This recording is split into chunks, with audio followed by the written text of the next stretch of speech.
Eh bien, je suis avec Marie Toussaint Bordelaise et députée européenne Europe Écologie Les Verts.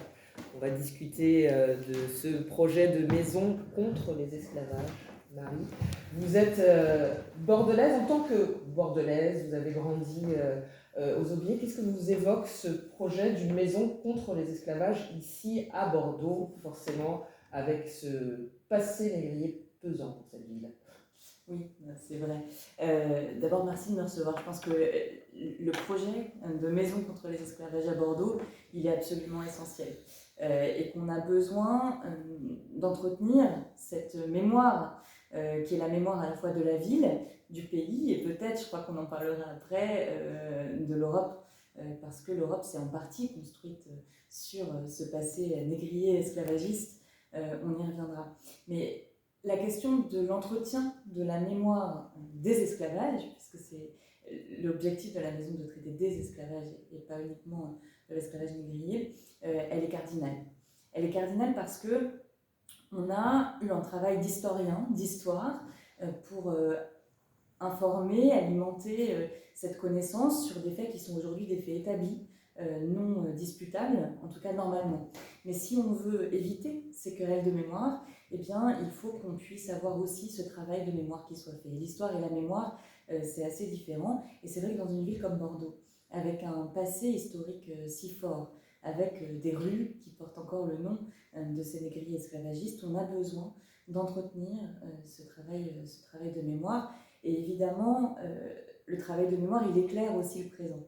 Et quand on nie une histoire qui est aussi forte pour une ville portuaire comme celle de Bordeaux que ce passé négrier esclavagiste, eh bien on risque ces querelles de mémoire qu'il nous faut à tout prix éviter, mais on se condamne aussi à la négation, et se condamner à la négation de cette histoire, c'est se condamner à la perpétuation de cette négation. Donc, j'utilise des mots un peu négatifs, mais parce que c'est essentiel qu'on construise notre vivre ensemble autour de l'acceptation et du fait de faire vivre cette mémoire, encore une fois, aussi bien pour cette ville que plus largement. Et puis Bordeaux, c'est une ville, je veux dire, ce passé-là, il éclaire notre présent aussi. Il éclaire notre présent aussi parce qu'il éclaire un certain nombre de clichés, de préjugés, de représentations qu'on peut encore avoir les uns des autres. Et c'est absolument essentiel pour, je parlais de vivre ensemble, mais pour reconstruire et pour construire un avenir en commun, qu'on puisse regarder ce qui s'est passé, en tirer des leçons sur ces représentations-là, sur la structuration économique aussi, là encore, de notre ville, de notre pays, de l'Europe et du monde, pour construire un avenir qui soit différent.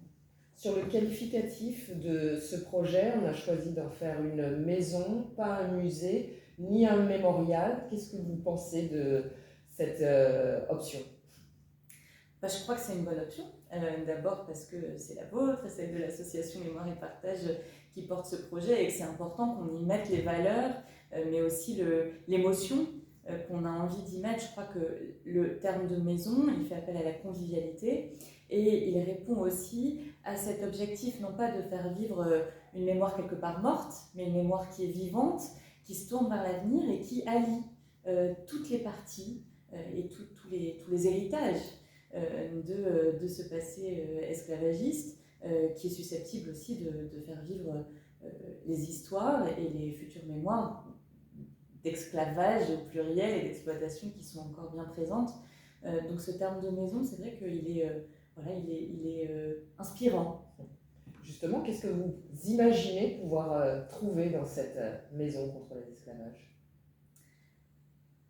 Bien, je crois ce que j'aimerais plutôt, pour dire imaginer, ce que j'aimerais, mon premier souhait, ce serait que ce soit vraiment une maison pour tout le monde. Et c'est vrai que, en particulier, l'élite bordelaise est héritière de ce passé négrier, et quelque part, ce serait contradictoire que l'on n'y retrouve pas une maison qui accueille toutes les catégories de population de cette ville, qui soit susceptible aussi d'accueillir les classes populaires.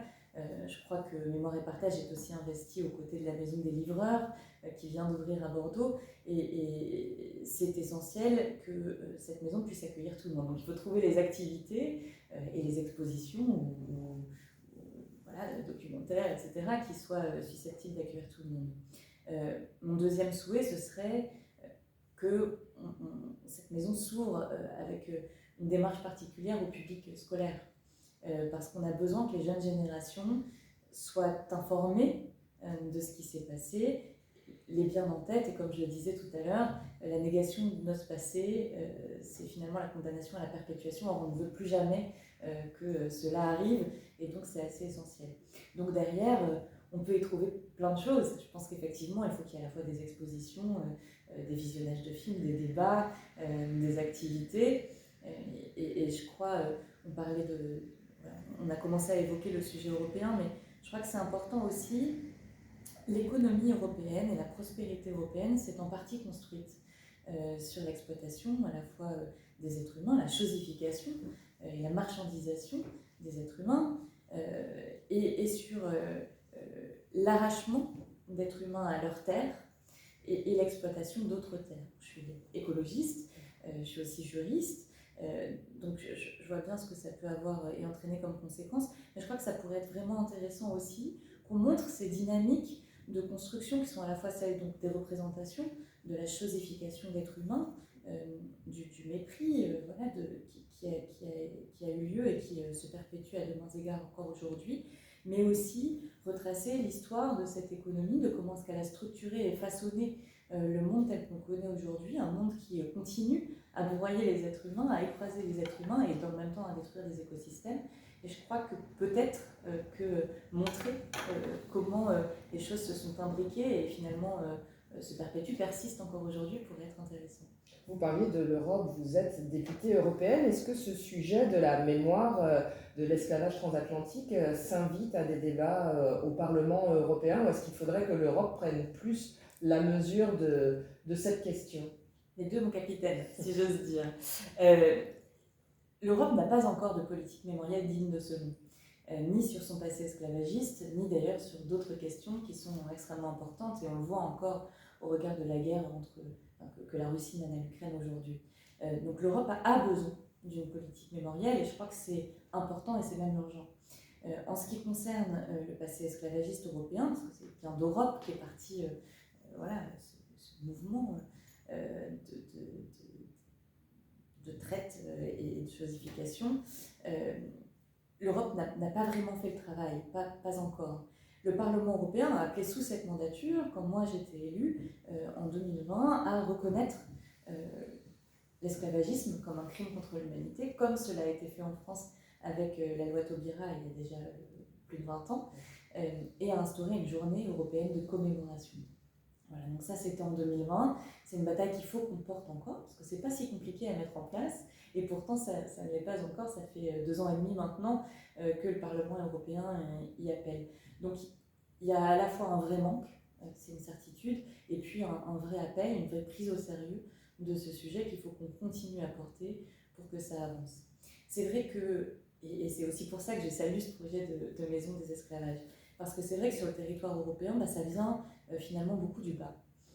En Grande-Bretagne, qui ne fait plus partie de l'Union européenne aujourd'hui, mais le travail est parti d'autres villes portuaires, comme Liverpool, qui a été la ville de la traite négrière. Donc on voit ce mouvement qui vient notamment des villes donc, britanniques, françaises, avec Nantes et Bordeaux aujourd'hui.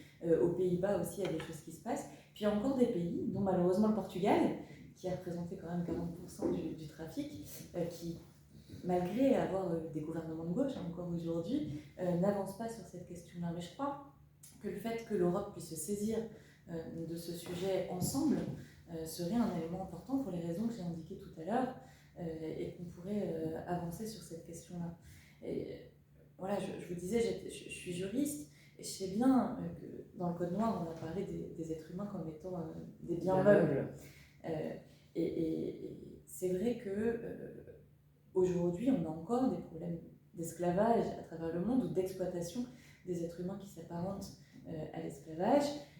Le Parlement et la Commission, en tout cas, prétendent être des pionniers, des moteurs de la lutte contre cet esclavage moderne. Je crois qu'on ne peut pas véritablement lutter contre cet esclavage moderne si on n'est pas capable de regarder son passé, d'en tirer des leçons. Et je terminerai en disant, parce que j'ai aussi pointé du doigt le fait qu'effectivement, En parallèle de ce passé esclavagiste et négrier, l'Europe a développé cette économie qui exploitait les écosystèmes, qui pillait les ressources et qui nous a conduit à ce modèle économique aujourd'hui productiviste et qui conduit l'humanité et de nombreuses autres espèces à sa perte. Et quand on voit les enjeux qui sont les enjeux de la lutte, par exemple, contre l'extraction des énergies fossiles, parce qu'il nous faut arrêter si on veut sauver le futur de l'humanité. Si on parle aussi des mines, des ressources qu'on trouve encore dans les mines, on peut effectivement se souvenir de cette économie des plantations et voir les parallèles qu'on peut encore faire aujourd'hui et la nécessité d'avancer à la fois dans une forme de réparation, et l'entretien de la mémoire est une forme de réparation symbolique, évidemment, mais elle est, à mon sens, centrale et essentielle, mais d'avancer à la fois vers la réparation et vers la construction de relations économiques, sociales, culturelles, qui soient beaucoup plus égalitaires, finalement plus justes. Et je crois qu'on arrivera à faire face ni à la question de l'injustice sociale à travers le monde, ni à la question de la destruction de notre planète, si on ne fait pas aussi face sereinement, ensemble, à ce passé qui est un passé de destruction et d'esclavagisation, de chosification de l'être humain qu'il nous faut oui, absolument regarder. Merci beaucoup, Marie Toussaint. Merci beaucoup.